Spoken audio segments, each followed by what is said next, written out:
Vanguard Veterans are members of a Space Marine chapter's elite first company that is entirely populated by experienced veterans. These seasoned warriors specialize in close quarter fighting, and as such often equip themselves with jump packs to act as rapid reaction forces. On the tabletop, Vanguard Veterans function as a more elite variety of an Assault Marine, with a more effective melee stat line due to their long years of experience, which often makes them a preferred choice for players on the field as a dedicated close combat unit. But what really differentiates the two units is their access to war gear, since, unlike Assault Marines, Vanguard Veterans eschew standard special weapons like flamers and meltaguns for an expanded access to their chapter's armory of pistols and close combat weapons, able to equip relics like lightning claws, thunder hammers, and storm shields unit-wide, rather than these powerful options just being restricted to their sergeant. This creates a less flexible unit than their Assault Marine counterparts, but one that's much more dedicated to the fine art of hitting enemies of the Imperium with sticks until they stop moving.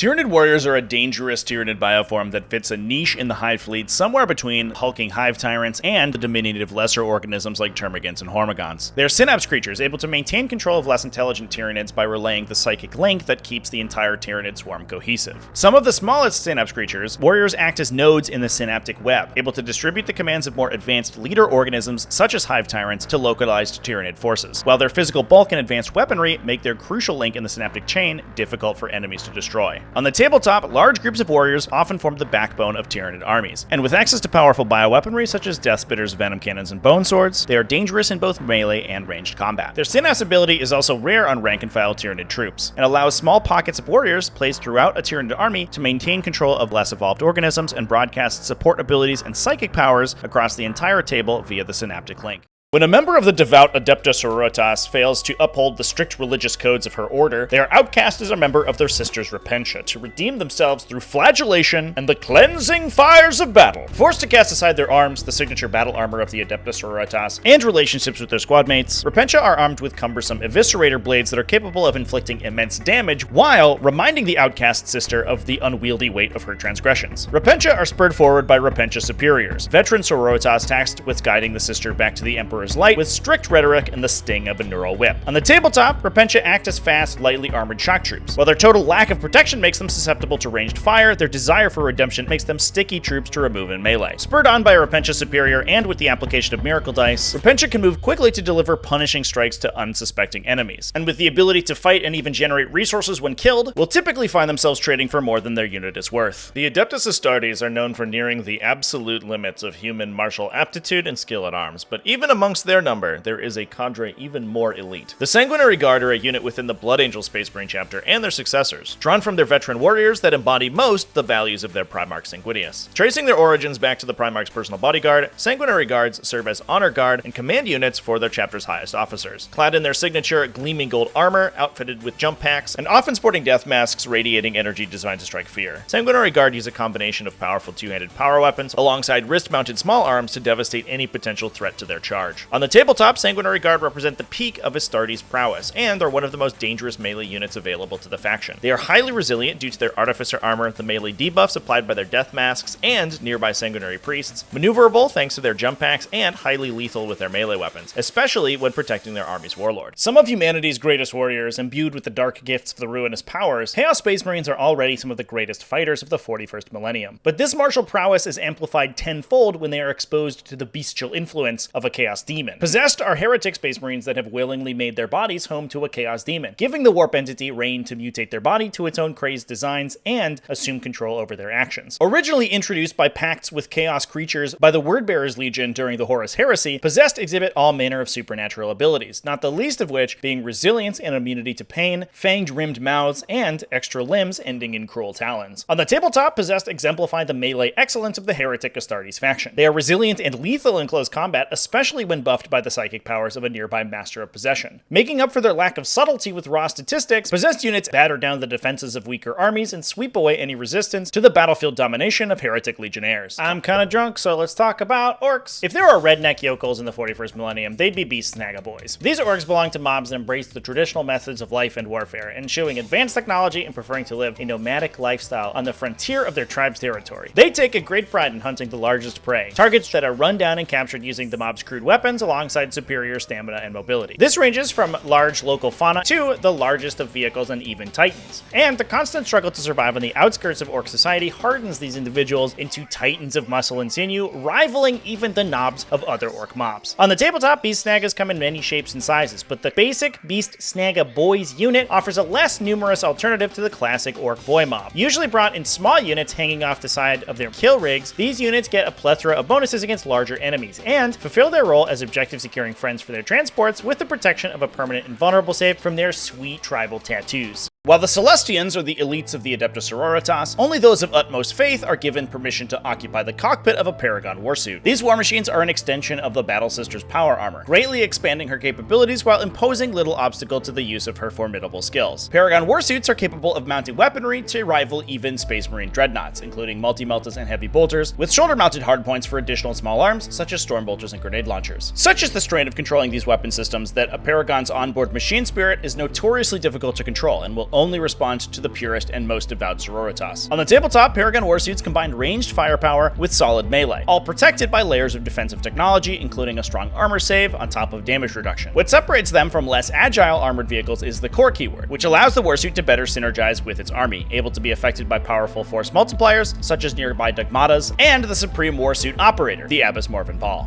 Born in the chaotic inferno of the universe's creation, the Katan are godlike beings that feed on the energy of dying stars. Discovered by the ancient Necron tier during their cataclysmic war with the Old Ones, the Katan conferred to them the secrets of biotransference. Unbeknownst to the Necron tier, however, this transformation from living flesh to metal freed immense amounts of life energy, particularly nourishing to the Katan who grew fat on the collective death of an entire species. Incensed by this treachery, the Silent King of the Necron tier led his people in revolt, using their newfound immortal forms to subdue their betrayers. While the Katan cannot be conventionally killed, the Necrons found that their essences could be shattered into shards to divide their power and harness as weapons of war. On the tabletop, Transcendent Katan use reality warping abilities, making them a fire hose of mortal wounds that bypass virtually every defense. They are also incredibly difficult to remove, only able to suffer a few damage each phase that heals constantly thanks to their living metal cages, requiring a careful setup of diverse attacks to fully destroy.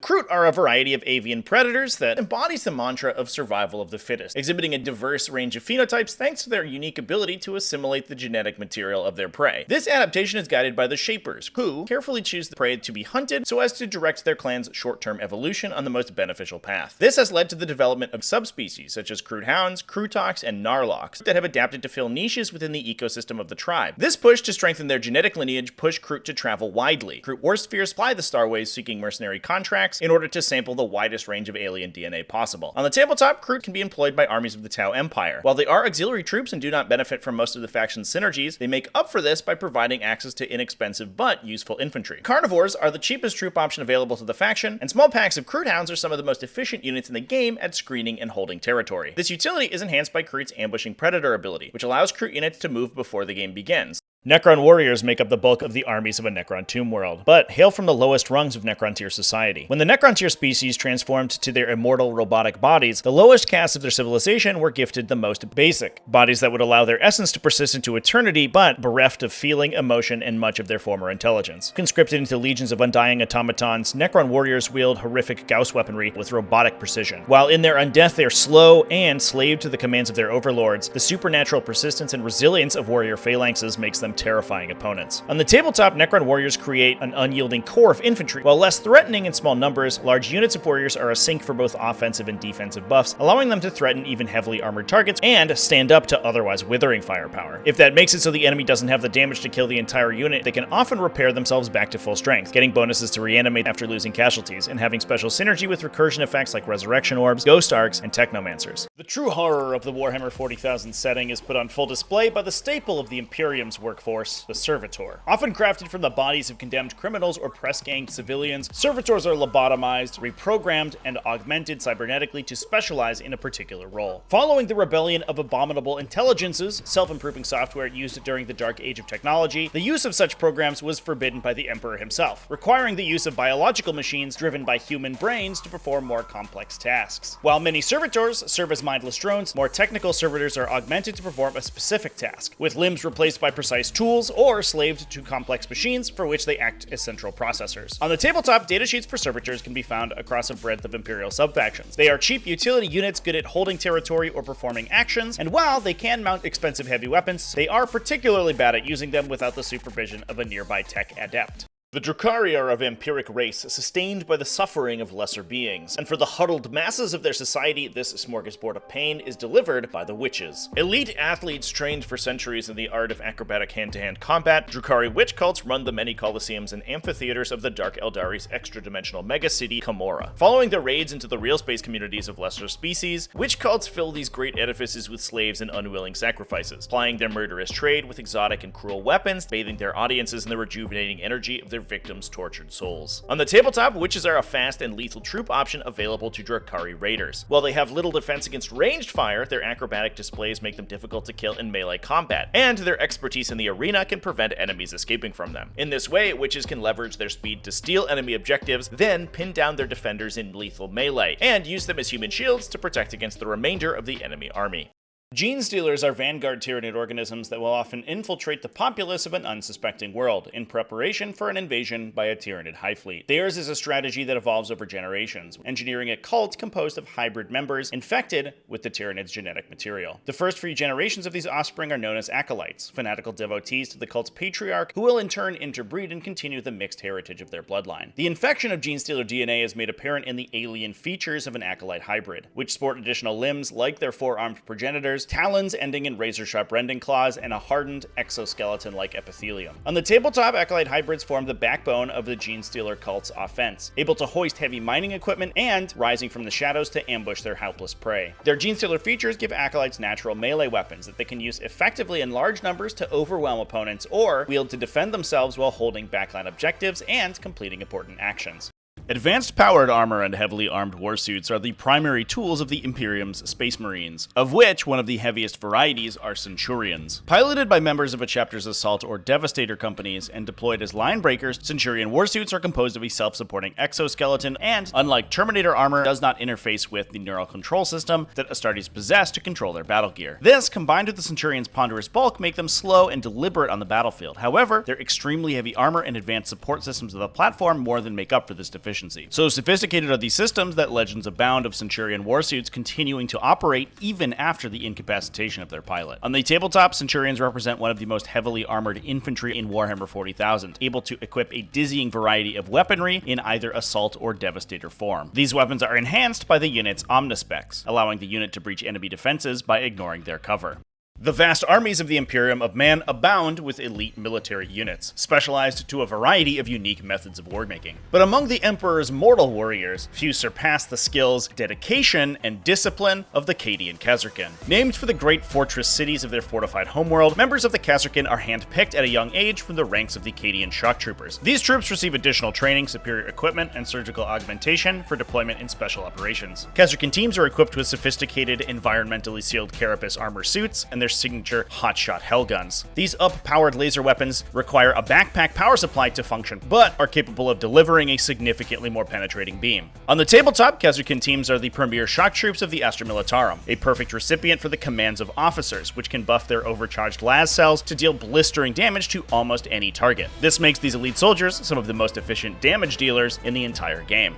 While the many chapters of the Imperium's Space Marines are typically self-contained fighting forces, containing within them units that focus on unique arenas of warfare, some chapters are even more specialized. One of the largest of such organizations are the black-armored Xenos Hunters of the Deathwatch. Composed entirely of veterans drawn from other chapters, the Deathwatch were created to protect humanity from a prophecy of human extermination by the galaxy's many alien species. To this end, Deathwatch fortresses dot the borders of Imperial territory, from which kill teams sally forth to rebuke alien incursions or root out alien infestation. Deathwatch operatives are armed with a wide variety of specialized war gear, including repurposed Xenos weaponry and specially formulated ammunition capable of wreaking havoc on any manner of biological form. On the tabletop, armies of the Deathwatch are distinct with their unique kill team units composed of multiple troop types differentiated by armor class. This gives the army an unparalleled ability to field specialist troops and mix special weapons into their squads. Let me know what chapter you'd hail from if you were in a Deathwatch team, and remember to follow TacticalTortoise for more awesome 40k content.